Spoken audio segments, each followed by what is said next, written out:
हमारे विभिन्न ज्ञानवर्धक कार्यक्रम देखने के लिए आप हमें अभी सब्सक्राइब करें, बेल आइकन को प्रेस करें ताकि आप देख सकें हमारा कार्यक्रम सबसे पहले। और अधिक जानकारी के लिए फेसबुक पेज को लाइक करना न भूलें। जय माँ इंद्राक्षी। इंद्राक्षी धाम में दर्शकों आप सभी का हम हार्दिक स्वागत करते हैं। आज के दिन जिन जातकों का जन्म दिवस है, मैरिज एनिवर्सरी है, उन सभी को हमारी तरफ से बहुत बहुत शुभकामनाएं। आज हम बात करने वाले हैं, बहुत लोगों के मन में एक भ्रांति है कि हाथ से भविष्य नहीं देखा जा सकता, हाथ की रेखाएं तो बदलती रहती हैं। तो क्या वास्तव में इन हाथ की रेखाओं में जो ये बदलाव आता है, क्या वो कोई परिवर्तन लाता है? क्या वो बदलाव शुभ होता है? क्या वो बदलाव अशुभ होता है? क्या वास्तव में इन रेखाओं का कोई महत्व है? ऐसी ही जानकारी इस अंक में हम आपको देने वाले हैं। आइए आज का पंचांग हम देखते हैं। 14 अगस्त सन 2021 दिन शनिवार, श्रावण माह, शुक्ल पक्ष, संवत 2078। तिथि षष्ठी है, नक्षत्र चित्रा है, राहु काल 9 से 10:30, दिशा शूल पूर्व दिशा। हथेली की रेखाएं मुख्यतः 8 रेखाएं होती हैं, 14 गौण रेखाएं होती हैं और उसके बाद अनेकों प्रकार के हथेली में चित्र, लक्षण, संकेत, अनेकों प्रकार की चीज़ें होती हैं। सबसे पहली बात तो हम आपको ये बता दें, जो लोग ये कहते हैं ये हाथ की रेखाएं तो हाथ को मुड़ने से, सिकुड़ने से बन जाती हैं, तो ये गलतफहमी है। ऐसा बिल्कुल भी नहीं है। नाच न जाने आंगन टेढ़ा। अब जिसे जिस सब्जेक्ट की नॉलेज नहीं है वो तो उस चीज़ को अंधविश्वास ही बताएगा। इन रेखाओं को पढ़ते पढ़ते उम्र बीत जाती है, कई युग बीत सकते हैं, कई जन्म आप ले सकते हो, लेकिन उसके बाद भी इन्हें हम पूर्णतः पढ़ने में सक्षम नहीं होते हैं। थोड़ा बहुत जिसके पास तजुर्बा हो जाता है, बहुत कुछ वो अच्छे से व्यक्ति के जीवन को जान लेता है। ये रेखाएं पहली बात तो हाथ को मुड़ने तोड़ने से नहीं बनती हैं। अब इसमें जो लंबी रेखा है तो हम हाथ को ऐसे तो नहीं करते ना भाई, हम हाथ को ऐसे करते हैं, ऐसी वाली रेखा मान सकते हैं, चलो हम मुड़ने से हो गई, लेकिन जो बीच की रेखा ऊपर जा रही है वो कैसे बनती है? रिंग फिंगर के नीचे जो सूर्य रेखाएं हैं, एक की जगह 3-3 रेखाएं, तो यहाँ से तो आप अपनी त्वचा को मोड़ते नहीं हो। शुक्र पर्वत के ऊपर ग्रिल, दाग, धब्बे जो ये बनते हैं वो भी आप नहीं बनाते हो, वो कैसे बन सकते हैं हाथ को मोड़ने तोड़ने से? पहला सवाल। दूसरी बात, अगर इन हाथ की रेखाओं में कुछ भी ना होता तो ब्यूरो डिपार्टमेंट्स में जो फिंगरप्रिंट लिए जाते हैं, जिसकी सहायता से अपराधी को पकड़ा जाता है, तो कहीं तो कुछ इनमें बात है भाई। फिंगरप्रिंट की तो आप समझते हैं कितनी वैल्यू है डिपार्टमेंट में, ब्यूरो डिपार्टमेंट में किस प्रकार से फिंगरप्रिंट के माध्यम से अपराधी तक पुलिस पहुंच जाती है, सीबीआई पहुंच जाती है, तो कहीं कुछ इनकी वैल्यू है तभी ना। सेकेंडली, सरकारी दस्तावेज के ऊपर आज भी अंगूठा लगाया जाता है। क्यों लगता है भाई? गवर्नमेंट तो पढ़ी लिखी है ना, वो क्यों अंगूठे लगवाती है? सिग्नेचर करा सकती है। आज भी आप रजिस्ट्री कराने जाइए, सिग्नेचर के साथ साथ आपका अंगूठा लगता ही लगता है। क्यों लगता है साहब? क्या गवर्नमेंट को सिग्नेचर कराने नहीं आते?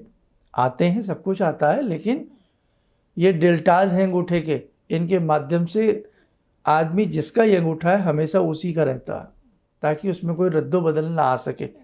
सिग्नेचर कोई भी किसी के कर सकता, एक्सपर्ट लोग कर लेते हैं, लेकिन हाथ की रेखाएं कोई किसी की चुरा नहीं सकता। एक भ्रांति और है कि किसी को हाथ दिखाओगे तो वो रेखा चुरा लेता है। अरे भाई, क्या ऐसे कैसे हो सकता है कोई आपकी रेखाएं चुरा लेगा? ये कोई आपका पर्स है? आपके पैसे हैं जो कोई चुरा लेगा? ना कोई किसी के मस्तिष्क को चुरा सकता, ना कोई किसी के भाग्य को चुरा सकता, ना कोई किसी के हाथ की रेखाओं को चुरा सकता। ये ध्यान रखें। आगे बढ़ते हैं। अब ये रेखाएं, बहुत लोग कह देते हैं इनसे भाग्य का कैसे पता लगेगा, ये रेखाएं तो बदलती रहती हैं। ज्योतिष जिसको नहीं आती वो कुछ भी कह सकता है, उसका अधिकार है, वो कुछ भी कह ले, क्योंकि उसको ज्ञान नहीं है ज्योतिष का, ABCD उसको ज्योतिष की पता नहीं है। वो इसको अंधविश्वास कहे, अंधविद्या कहे, कुछ भी कहे, वो उसकी इच्छा है। लेकिन जिसे ज्योतिष आती है उसे ये मालूम है कि ग्रह भी बदलते हैं। हम ही लोग कहते हैं ना 17 तारीख को सूर्य बदल रहे हैं, 18 तारीख को फलाने ग्रह बदल रहे हैं। साइंस भी कहती है, नासा भी बोलती है, इसरो भी बोलती है, सभी डिपार्टमेंट इस प्रकार के कहते हैं कि अब ग्रहण आने वाला है, सूर्य ग्रहण आने वाला है, बोलते हैं ना। ज्योतिष से तो ज़्यादा प्राचीन नहीं कुछ हो सकता। ज्योतिष के आप प्राचीन से प्राचीन ग्रंथ पढ़िएगा, उनमें सूर्य ग्रहण का जिक्र है, उनमें पूरा खगोल शास्त्र भरा हुआ है। पृथ्वी से सूर्य की दूरी, पृथ्वी से चंद्रमा की दूरी, पृथ्वी से मंगल की दूरी, और रंग किसका कैसा है, किसकी कैसी तासीर है, सब कुछ आपको ज्योतिष के ग्रंथों में, प्राचीन ग्रंथों में मिलेगा। अब ये बड़ी हैरानी की बात है कि हमारे ऋषि मुनि कैसे मंगल ग्रह पे पहुँचे, कैसे वो चंद्रमा पे पहुँचे, और कैसे वो सूर्य तक पहुँचे। सूर्य तक की उन्होंने पूरी जानकारी अपने ग्रंथों में दे रखी है। 100-150 रुपये का एक पंचांग आता है, उसमें साल भर के ग्रहण दे दिए जाते हैं, और जिस दिन, जिस तारीख में, जिस समय में वो पंचांग अपनी भाषा बोलता है, उसी समय में, नियत समय में ही वो ग्रहण लगता है। तो आप कैसे कह सकते हैं कि ये विद्या अनपढ़ों की विद्या है, और ये विद्या का कोई मोल नहीं है, और ये विद्या का कोई संबंध साइंस से नहीं है। जनाब, इस विद्या का पूर्णतः संबंध साइंस से है। लेकिन हर क्षेत्र में कुछ ना कुछ अपवाद होते हैं, हर क्षेत्र में होते हैं, हम मानते हैं, और हर क्षेत्र में कुछ ना कुछ कमजोरियाँ आ जाती हैं। अब जिन्हें ज्योतिष बिल्कुल नहीं आती, लेकिन मन में आता है कि हम ज्योतिषाचार्य बन जाएं, है ना।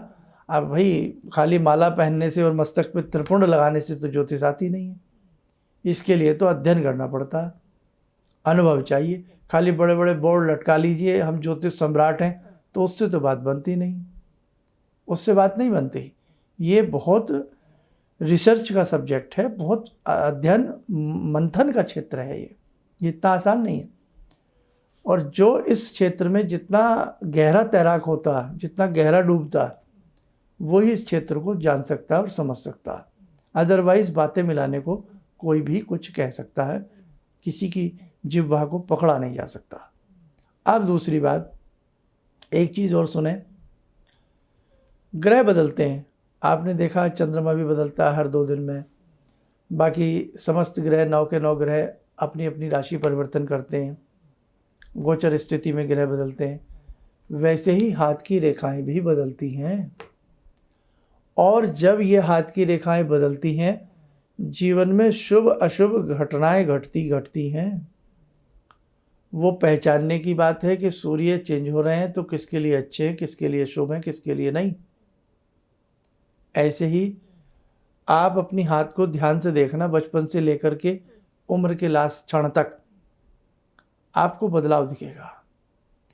कुछ ना कुछ नए चिन्ह उसमें आएंगे, कुछ ना कुछ नई रेखाएं उसमें उदय होंगी। अब आपको देखना नहीं आता कि ये रेखाएं जो उदय हो रही हैं ये किस रूप में अच्छी हैं। मिसाल के तौर पे, अगर किसी ग्रह कह लीजिए, रेखा कह लीजिए, पर्वत कह लीजिए, किसी भी पर्वत के ऊपर कोई रेखा ऊपर की तरफ स्पष्ट चलती है, ऊर्ध्वगामी रेखा होती है, लाभकारी रेखा होती है।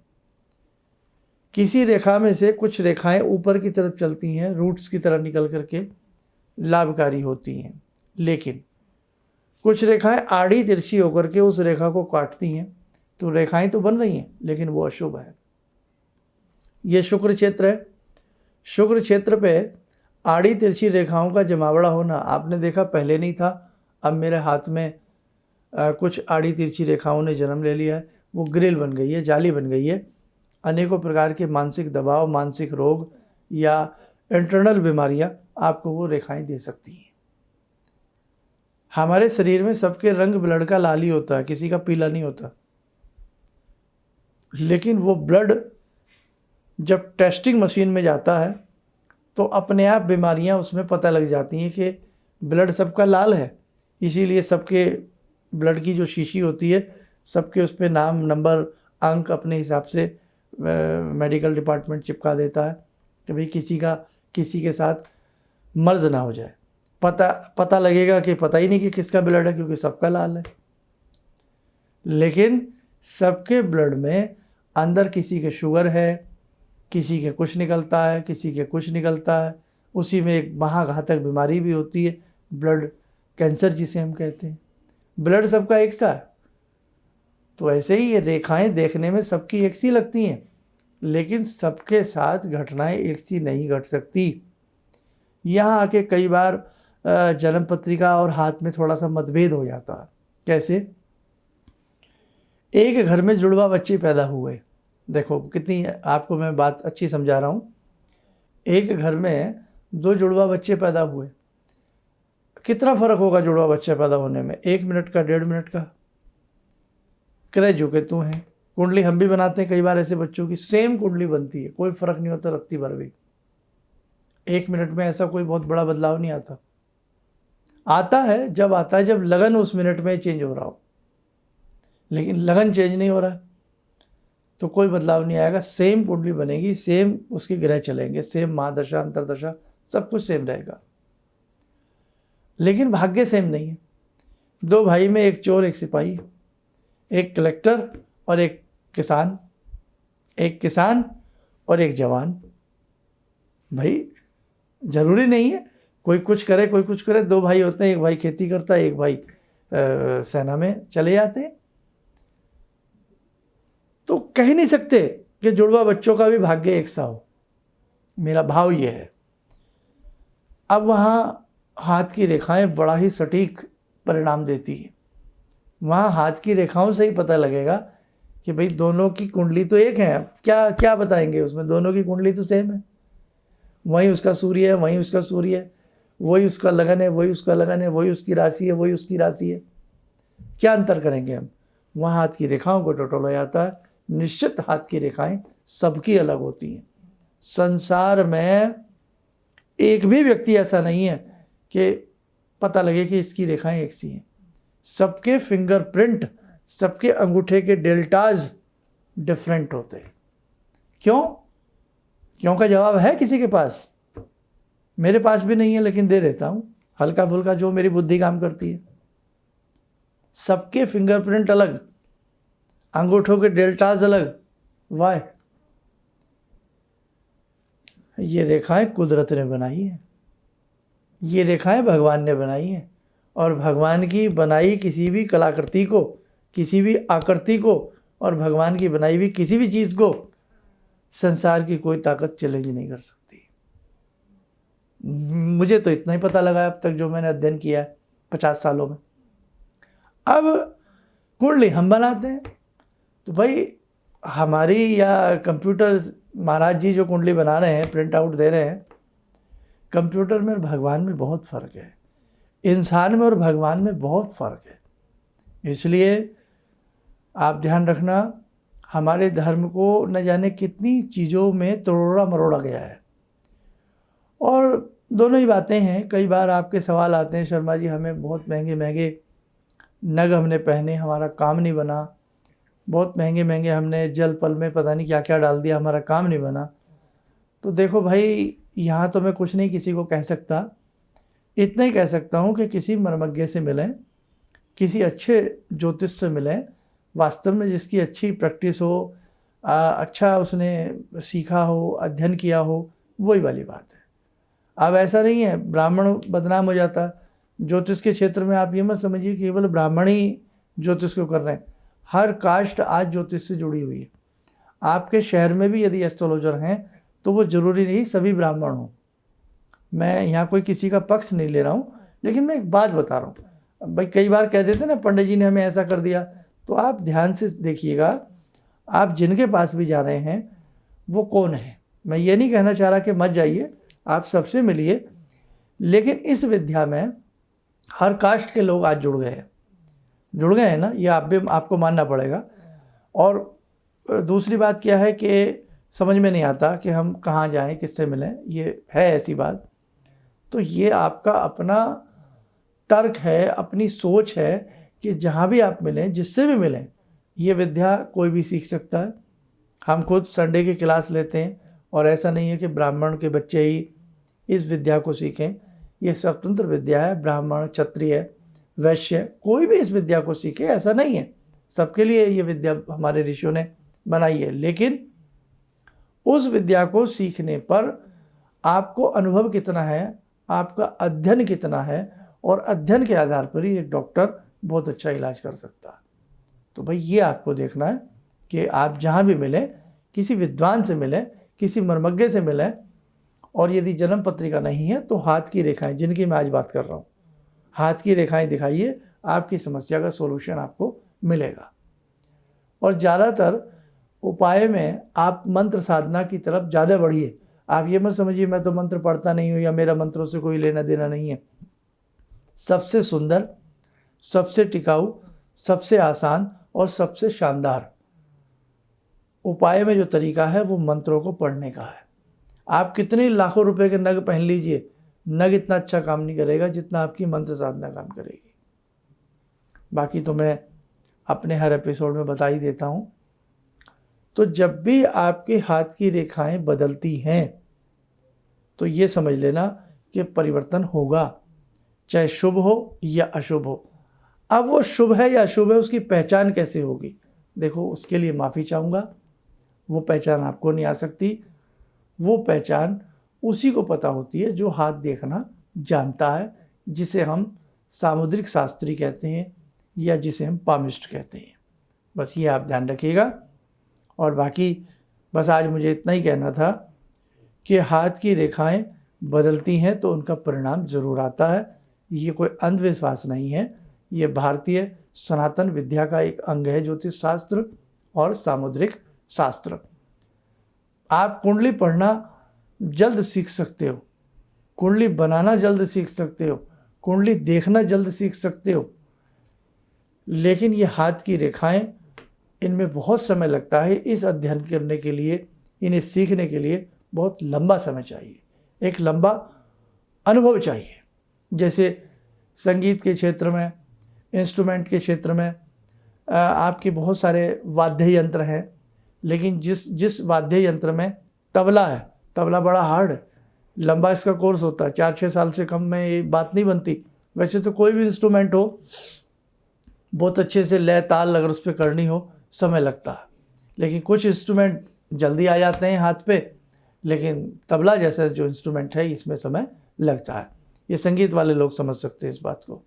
तो भाई बिल्कुल भी मन में वहम मत करें, ये बहुत अच्छी विद्या है और इस विद्या से आप बहुत अच्छा लाभ उठा सकते हैं। आइए, समय हो चला है आज की ध्यान साधना का। आज की ध्यान साधना में हम जुड़ते हैं भगवान श्री राम से। ॐ रामो राजमणि सदा विजयते, रामं रमे संभजे, रामेण विहता निशाचरचमू, रामाय तस्मै नमः। रामानास्ति परायणं परतरं, रामस्य दासोऽम्यहम्। रामे चित्तलया सदा भवतु मे, भो राम मामुद्धर। राम रामेति रामेति, रमे रामे मनोरमे, सहस्रनाम तत्तुल्यं, राम नाम वरानने। आदो राम तपोवनं दिगमनं, हत्वा मृगं काञ्चनं, वैदेहीहरणं जटायुमरणं, सुग्रीवसंभाषणं, बाले निग्रहणं समुद्रतरणं, लङ्कापुरे दाहनं, पश्चात् रावणकुम्भकर्णहननं, एतद्धि रामायणम्।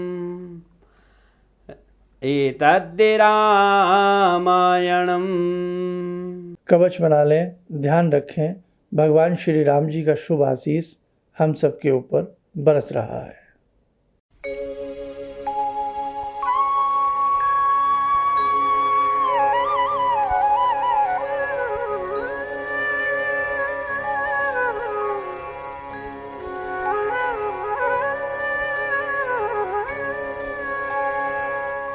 ओम बोलते हुए नेत्र खोलें, सामान्य हो जाए।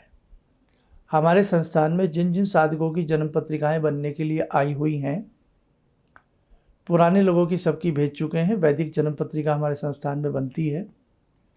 हम अपनी गणित के हिसाब से उसको बनाते हैं और बाद में उसका प्रिंट आउट हम बाय कंप्यूटर देते हैं, क्योंकि 100-150 पेज की, 100-125 पेज की पत्रिका हाथ से लिखना संभव नहीं होता। मेन बात जब वो बन जाती है, हम आपसे बात करते हैं और बाकायदा आपको उसमें बताते हैं कि ये ग्रह कमज़ोर है या उसके लिए कोई आपको उपाय देते हैं। ये तो बात अलग हुई। जिन नए लोगों की पत्रिकाएं संस्थान में आई हुई हैं, थोड़ा इस बार समय लग गया है, क्षमा चाहेंगे, शीघ्र से शीघ्र भेजने का प्रयास कर रहे हैं। कुछ लोगों के सावन माह को लेकर के रुद्राक्ष भी हैं, तो जैसे 114 मुखी रुद्राक्ष हैं या शिव परिवार रुद्राक्ष हैं, 64 योगिनी हैं, तो इनकी प्राण प्रतिष्ठा में इनमें जो भी रुद्री वगैरह हम लोग कराते हैं समय लग जाता है। इसलिए जिनकी 114 मुखी हों या 9 मुखी के 9 हों, तो वो अपने माइंड में बिठा के रखें। समय लगेगा थोड़ा सा, लेकिन जल्द से जल्द हम आपको भेजने का प्रयास करेंगे। अब आते हैं हम उन लोगों पर, क्योंकि आप कहेंगे इतनी सारी बातें आप कर रहे हैं, भाई यही तो एक प्लेटफॉर्म है आपसे बात करने का, और मैं कैसे आपको बात कर सकता हूँ, है ना। अब एक एक व्यक्ति से तो मैं फ़ोन नहीं कर सकता। अब जो लोग दीक्षा के लिए जिन्होंने अपने नाम लिखवाए थे, वो एक आदमी नहीं है, बहुत है, बहुत बड़ी संख्या है, बहुत बड़ी लिस्ट है, हज़ारों के आप लोगों के नाम हैं। सभी को, कुछ लोगों को हमने प्रारंभ कर दिया है, उसकी जो भी प्रारूप है भेजना, और कुछ लोगों से हमारे संस्थान वाले मंडे से बात करना प्रारंभ करेंगे, मंगलवार से। और अब आप ये मत समझ लेना मेरे पास फ़ोन नहीं आया, मेरे पास नहीं आया। देखो, आप अकेले नहीं हैं, हज़ारों लोग हैं। स्टेप बाय स्टेप सबको कॉलिंग आएगी। कुछ लोगों से दीक्षा के बारे में पूछा भी जाएगा, तो जिन्हें दीक्षा का मर्म पता है, दीक्षा के बारे में मालूम है अच्छे से, वही दीक्षा से जुड़िएगा। अदरवाइज़ ऐसे दीक्षा नहीं लेनी चाहिए। बहुत लोग इस उसमें भी रहते हैं कि केवल हम शर्मा जी से बात कर लें या हम अपनी समस्याओं को निपटा लें, दूर कर लें, तो वो दीक्षा का उद्देश्य नहीं होता है। दीक्षा का उद्देश्य तो है हमें गुरु से जोड़ना है और उनके मार्गदर्शन में जीवन भर हमें अच्छे से उनकी उंगली पकड़ करके कुछ सीखना है, मोक्ष की प्राप्ति करनी है। आप सब स्वस्थ रहें, सुखी रहें। फिर मिलेंगे कल किसी नए विषय के साथ। जय माँ इंद्राक्षी। मैं गुरुजी से लगभग विगत 5 वर्षों से मानसिक रूप से जुड़ा हूँ। कोई ना कोई तो अच्छी तीक्ष्ण शक्ति है इनके अंदर, मंत्र शक्ति है, जिससे जो है कुछ ना कुछ तो अच्छा प्रभावित होता है, महसूस भी होता है। गुरुजी बिल्कुल साफ स्वच्छ भावना के हैं, जो कहते हैं उसको स्वयं से में अवतरित करने के लिए, उतरने के लिए कहते हैं। वो मंत्र के लिए कहते हैं, ढोल और आडंबर के लिए नहीं कहते हैं। बस मैं इसी वजह से मैं गुरुजी से प्रभावित हूँ कि आडंबर से मत दूर रहो, अपनी मंत्र शक्ति वो बता देते हैं। घर में साधना करो, घर की साधना से ही सब कुछ साधना है। किसी भी समस्या के समाधान के लिए मिले प्रसिद्ध हस्तरेखा एवं वास्तु विशेषज्ञ प्रोफेसर धर्मेंद्र शर्मा जी से। नोट: शिविर में भाग लेने हेतु एवं व्यक्तिगत रूप से मिलने के लिए कॉल करने का समय सुबह 10 बजे से शाम 6 बजे तक। हमारे विभिन्न ज्ञानवर्धक कार्यक्रम देखने के लिए आप हमें अभी सब्सक्राइब करें, बेल आइकन को प्रेस करें ताकि आप देख सकें हमारा कार्यक्रम सबसे पहले। और अधिक जानकारी के लिए फेसबुक पेज को लाइक करना न भूलें।